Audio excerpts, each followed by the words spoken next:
Angalia kwenye ile tukio la Mtume Muhammad sallallahu alaihi wasallam, mke wa Mtume alipochafuliwa Aisha radhiallahu anha ya kwamba amefanya uchafu na Safwan, maneno yakaenea pale Madina. Yalivyoeneza ameeneza, Aisha yeye hajui linaloendelea. Mtume akiingia nyumbani anamsalimia tu, haongezi maneno mengine kwa sababu moyo unaumia. Lakini miongoni mwa watu ambao walikuwa wakieneza yale maneno ni Mistah ibn Uthatha radhiyallahu anhu. Alivyokuwa akieneza yale maneno, yeye ni miongoni mwa watu ambao waliokuwa wakisaidia maisha yao na Abu Bakr as-Siddiq radhiyallahu anhu. Baada ya kuwa ubainifu umetoka kwa Allah tabaraka wa taala, Abu Bakr as-Siddiq aqsama billah alla yu'ina Mistah, aliyapia kwa Allah tabaraka wa taala, mimi sitaweza kumsaidia tena Mistah. Haiwezekani ananikosea adabu, anichafulia familia yangu hivi. Ubinadamu kampata. Lakini ikaja aya yatibu filahu, ikizolewa na kuyasema vibaya yale aliyofanya maamuzi ya Abu Bakr as-Siddiq. Wala ya'tali ulul fadli minkum wasaa, wasiapie wale ambao waliopewa nafasi fulani kuwasaidia watu fulani.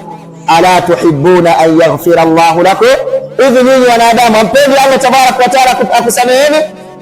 Bali ni jambo ambalo sisi sote, kila mmoja lazima awe na madhambi. Kwa hadithi ya Mtume Muhammad sallallahu alaihi wasallam, kullu bani adama khata, kila mwanadamu mwenye kukosea. Wewe usikae na kujipiga kifua, mimi bwana ni mtu wa peponi bwana, mimi tayari nimeshatusua maisha yangu, kwa hiyo mimi na Mwenyezi Mungu. Kama pete na kidole, haiwezekani ukaona sehemu imeachia kile kidole bila kugusana na kidole. Mimi na Mwenyezi Mungu tuko hivi moja kwa moja. Usijipige kifua. Ala tuhibbuna yaghfira Allahu lakum, je, hampendi Allah tabaraka wa taala kusameheni? Baada ya hapo maneno hayo, Abu Bakr as-Siddiq radhiyallahu anhu akamsamehe Mistah na akarejesha ile misaada yote. Tuwe na sifa ya kupenda kusamehe. Sifa ya kusamehe ni sifa ambayo inaonyesha wanadamu wa mwanadamu. Na kisha tuwe na sifa ya kupenda kuomba msamaha. Kila aliyekukosea yote, muombe msamaha kwa yule ambaye ulimkosea. Na wakati mwingine uangalie kwanza hali. Wewe muda umemkosea, kama ukimuona ni mtu ambaye unaweza kumuomba msamaha kwa wakati, nenda kumwomba msamaha. Lakini ukimuona amechukia zaidi na zaidi, bora umwache kwanza, umpe muda.